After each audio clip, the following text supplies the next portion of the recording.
സർവം ശ്രീകൃഷ്ണാർപ്പണമസ്തു. ശ്രീമദ് ഭാഗവത ജ്ഞാനയജ്ഞം. ശ്രീമദ് ഭാഗവതം മൂലഗ്രന്ഥത്തിലെ ഓരോ ശ്ലോകങ്ങളെയും പഠിച്ച് ആ ശ്ലോകങ്ങളെ ഭഗവാൻ തുഞ്ചത്താചാര്യൻ എങ്ങനെ കിളിപ്പാട്ടിലേക്ക് ആവിഷ്കരിച്ചിരിക്കുന്നു എന്നാണ് നാം നോക്കുന്നത്. ദശമസ്കന്ധത്തിൽ നാം ആരംഭിച്ചിരിക്കുന്നു. ഒന്നാമത്തെ അധ്യായത്തിലെ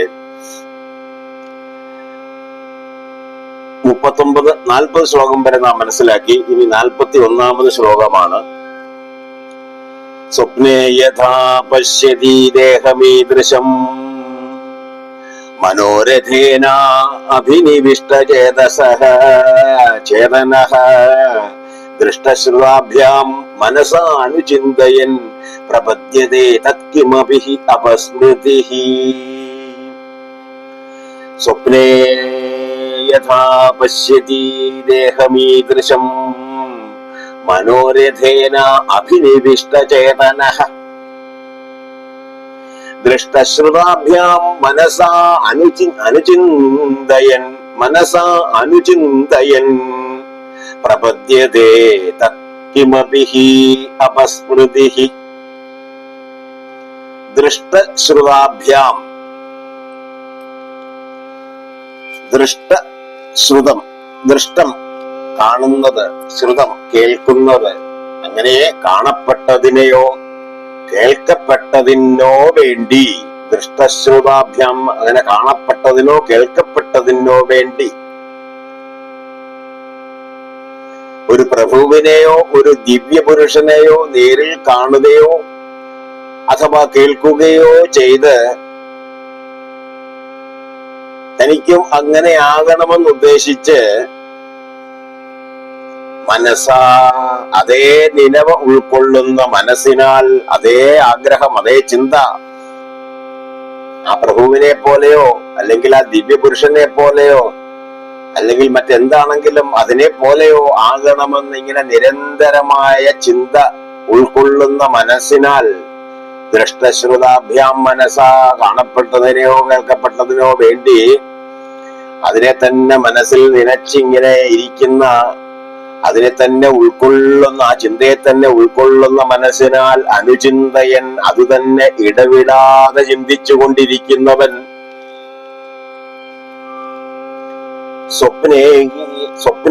സ്വപ്നത്തിലോ അഥവാ മനോരഥേന, അത്തരത്തിലുള്ള മനോരഥത്താൽ അഭിനിവിഷ്ടം ചേതനഃ, അഭിനിവിഷ്ടം അടിമപ്പെട്ട ബുദ്ധിയോടുകൂടിയവനായിട്ടോ ദൃഷ്ടശ്രുതാഭ്യാം മനസ്സ, ഉത്കൃഷ്ടമായതോ അധമമായതോ ആയ ഏതൊന്നായാലും അതിനെ തന്നെ മനസ്സിൽ ധ്യാനിച്ച് അതായിത്തീരണം, അതിനെ സ്വാംശീകരിക്കണം എന്ന ചിന്തയോടുകൂടി അതിനെ തന്നെ മനസ്സിൽ ഉറപ്പിക്കുമ്പോൾ അനുചിന്തയൻ, അത് തന്നെ ഇടപെടാതെ ചിന്തിച്ചു കൊണ്ടിരിക്കുന്നവൻ. സ്വപ്നത്തിലോ അഥവാ മനോരഥേന, അത്തരത്തിലുള്ള മനോരഥത്താൽ അഭിനിവിഷ്ടചേതനഃ അടിമപ്പെടുത്തപ്പെട്ട ബുദ്ധിയോടുകൂടിയവനായിട്ടോ ഈ ദൃശം ദേഹം, അതിനനുസരിച്ച ദേഹത്തെ, താൻ പ്രഭുവായെന്നോ ദിവ്യനായെന്നോ ഉള്ള സ്വരൂപത്തെ കിമപി ഏതോ വിധത്തിൽ പശ്യതി കാണുകയും പ്രപദ്യതേ താൻ അതായെന്ന് കരുതുകയും അപസ്മൃതി പൂർവാവസ്ഥയെ മറക്കുകയും ചെയ്യുന്നുണ്ടല്ലോ. യഥാ തഥാ, ഇതെങ്ങനെയോ അതുപോലെ ജീവനും പൂർവദേഹത്തെ മറന്നുകളയുന്നു. മനുഷ്യന്റെ മാനസികാവസ്ഥയെ കുറിച്ചുള്ള ഒരു തത്വവിചാരമാണ് ഈ ശ്ലോകത്തിൽ. ശ്രീ വസുദേവൻ കംസനോട് പറയുന്നതാണ്. കോപാകുലനായി തന്റെ സഹോദരിയെ, വസുദേവന്റെ ഭാര്യയെ കൊല്ലുവാൻ വാളെടുത്ത് നിൽക്കുമ്പോൾ വസുദേവർ കംസനെ സാന്ത്വനിപ്പിക്കാനായി പറയുന്ന വാക്കുകളാണ്. മനുഷ്യൻ ജനിച്ചാൽ മരണമുണ്ടാവും. നീ ഇപ്പോൾ ഇവിടെ വെച്ച് നിന്റെ സഹോദരിയെ കൊന്നാലും നിനക്കൊരന്ത്യമുണ്ടാകയില്ലേ എന്നുള്ള ചോദ്യമാണ്. അതിനെ ഉദ്ധരിച്ചുകൊണ്ടാണ്, അതിനെ വ്യക്തമാക്കിക്കൊണ്ടാണ് അടുത്ത ശ്ലോകങ്ങളിൽ പറയുന്നത്. ഈ ശ്ലോകങ്ങളിൽ പറയുന്നത്, ജനിച്ചാൽ മരണമുണ്ടാകും, മരിക്കുമ്പോൾ ഈ ദേഹം വേറൊരു ദേഹത്തെ പ്രാപിക്കും, ജീവൻ എന്നെല്ലാം പറയുകയാണ്. അങ്ങനെ നമ്മള് ദൃഷ്ടശ്രുതാഭ്യാം മനസാ അനുചിന്തയൻ, നമ്മള് കാണുന്നതിനെയോ കേൾക്കുന്നതിനെയോ ഏതെങ്കിലും ഒന്നിൽ അനുരക്തരായിട്ട് അതിനെ തന്നെ ചിന്തിച്ച് മനോരഥത്തിലൂടെ തന്നെ എപ്പോഴും അത് തന്നെ ചിന്തിച്ച് അതാകണമെന്നോ അതിലെ സാംശീകരിക്കണമെന്നോ എന്ന് ചിന്തിക്കുമ്പോൾ അറിയാതെ നാം ആ ഒരു അവസ്ഥയിലേക്ക് എത്തപ്പെടുകയും നമ്മുടെ പൂർവാവസ്ഥയെ നാം മറക്കുകയും ചെയ്യുന്നില്ലേ? അതുപോലെ ശരീരം ഉപേക്ഷിക്കപ്പെട്ട ജീവൻ അന്യ ശരീരത്തെ പ്രാപിക്കുന്നു എന്നാണ് ഈ ശ്ലോകത്തിൽ വ്യക്തമാക്കുവാൻ ശ്രമിക്കുന്നത്. സ്വപ്നേ യഥാ പശ്യതി ദേഹമീദൃശം മനോരഥേനാഭിനിവിഷ്ടചേതനഃ ദൃഷ്ടശ്രുതാഭ്യാം മനസാ അനുചിന്തയൻ പ്രപദ്യതേ തത്കിമപി അപസ്മൃതിഃ. കാണപ്പെട്ടതിനോ കേൾക്കപ്പെട്ടതിനോ വേണ്ടി, അതായത് ഒരു പ്രഭുവിനെയോ ദിവ്യപുരുഷനെയോ നേരിൽ കാണുകയോ അഥവാ കേൾക്കുകയോ ചെയ്ത് താനും അങ്ങനെ ആകണമെന്നുദ്ദേശിച്ച് അതേ നിലവ് ഉൾക്കൊള്ളുന്ന മനസ്സിനാൽ അത് തന്നെ ഇടവിടാതെ ചിന്തിച്ചു കൊണ്ടിരിക്കുന്നവൻ സ്വപ്നത്തിലോ അഥവാ അത്തരത്തിലുള്ള മനോരഥത്താൽ അടിമപ്പെടുത്തപ്പെട്ട ബുദ്ധിയോടുകൂടിയവനായിട്ടോ അതിനനുസരിച്ച ദേഹത്തെ താൻ പ്രഭുവായെന്നോ ദിവ്യനായെന്നോ ഉള്ള സ്വരൂപത്തെ ഏതോ വിധത്തിൽ കാണുകയും താൻ അതായെന്ന് കരുതുകയും പൂർവാവസ്ഥയെ മറക്കുകയും ചെയ്യുന്നുണ്ടല്ലോ. ഇതെങ്ങനെയോ അതുപോലെ ജീവനും പൂർവദേഹത്തെ മറന്നുകളയുന്നു. ഇതാണ് തത്വചിന്താപരമായ ഈ ശ്ലോകം. ഈ ശ്ലോകത്തെ ഭഗവാൻ ഭാഷ്യകാരൻ തുഞ്ചത്താചാര്യൻ എങ്ങനെ കിളിപ്പാട്ടിലേക്ക് ആവിഷ്കരിച്ചിരിക്കുന്നു എന്ന് നോക്കാം. നിർമ്മലന്മാർക്കു പോലും നിദ്രയിൽ കാണായത് തന്മനക്കാമ്പിൽ തോന്നായുന്നതങ്ങുണർന്നോർത്താൽ.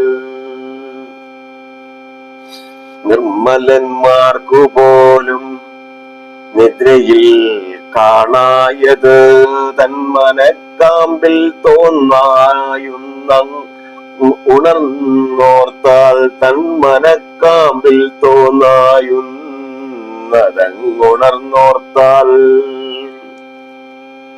സ്വപ്നത്തിൽ കണ്ടത് ഉണർന്നിട്ട് ഓർത്താൽ മനക്കാമ്പിൽ മനസ്സിലെത്തുകയില്ല.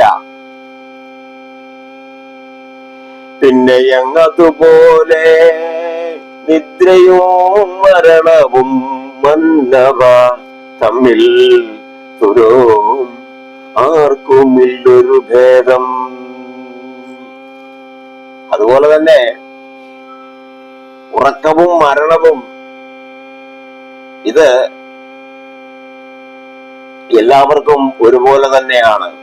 പിന്നെ അങ്ങതുപോലെ നിദ്രയോ മരണവും മന്നവ തമ്മിൽ തുലോ ആർക്കുമില്ലൊരു ഭേദം.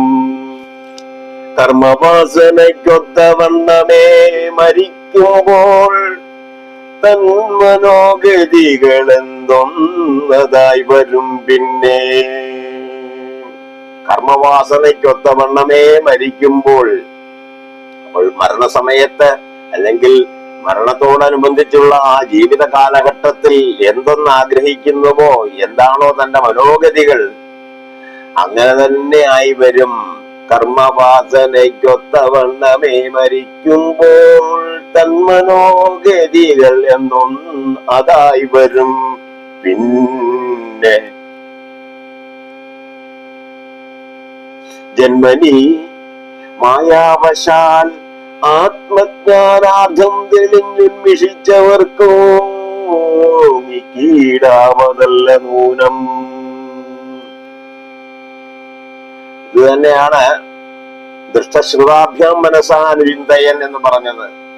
കണ്ടതിനെയോ കേട്ടതിനെയോ കുറിച്ച് ഇങ്ങനെ നിരന്തരം ആലോചിച്ച് അങ്ങനെ അവന്റെ മരണത്തിലേക്ക് അവൻ എത്തുമ്പോൾ അവൻ അതായിത്തീരുന്നു, അത്തരത്തിലുള്ള ഒരു ദേഹത്തെ പ്രാപിക്കുന്നു എന്നാണ് മൂലഗ്രന്ഥത്തിൽ പറയുന്നതിനെ വളരെ മനോഹരമായിട്ട് തുഞ്ചത്താചാര്യൻ കർമ്മവാസനയ്ക്കൊത്തവണ്ണമേ മരിക്കുമ്പോൾ തന്മനോഗതികൾ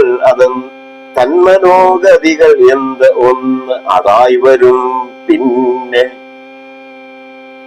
അങ്ങനെയായിത്തീരും. കർമ്മവാസനയ്ക്കൊത്തവണ്ണം തന്നെ മരിക്കുമ്പോൾ തന്റെ മനോഗതി എന്താണെന്നായിരുന്നോ അതുപോലെ ആയിത്തീരും. ജന്മനി മായാവശാൽ ആത്മജ്ഞാനാർത്ഥം തെളിഞ്ഞുന്മിഷിച്ചവർക്കും ഈ കീടാവതല്ല നൂനം. ഈ കാര്യങ്ങളെല്ലാം തന്നെ ആത്മജ്ഞാനം സിദ്ധിച്ചവരായ ഉന്നത മനീഷികൾക്ക് പോലും ഈ അവസ്ഥയിൽ നിന്ന് മറ്റൊരു ഭേദമുണ്ടാകുന്നില്ല. അവർക്കും ഇതിനെ നീക്കിയിടാവതല്ല എന്നാണ് തുഞ്ചത്താചാര്യൻ പ്രതിപാദിക്കുന്നത്. അങ്ങനെ ഈ 41-ാമത്തെ ശ്ലോകം ഇങ്ങനെയാണ് നമുക്ക് മനസ്സിലാക്കാൻ സാധിക്കുന്നത്. ഓം സർവം ശ്രീകൃഷ്ണാർപ്പണമസ്തു.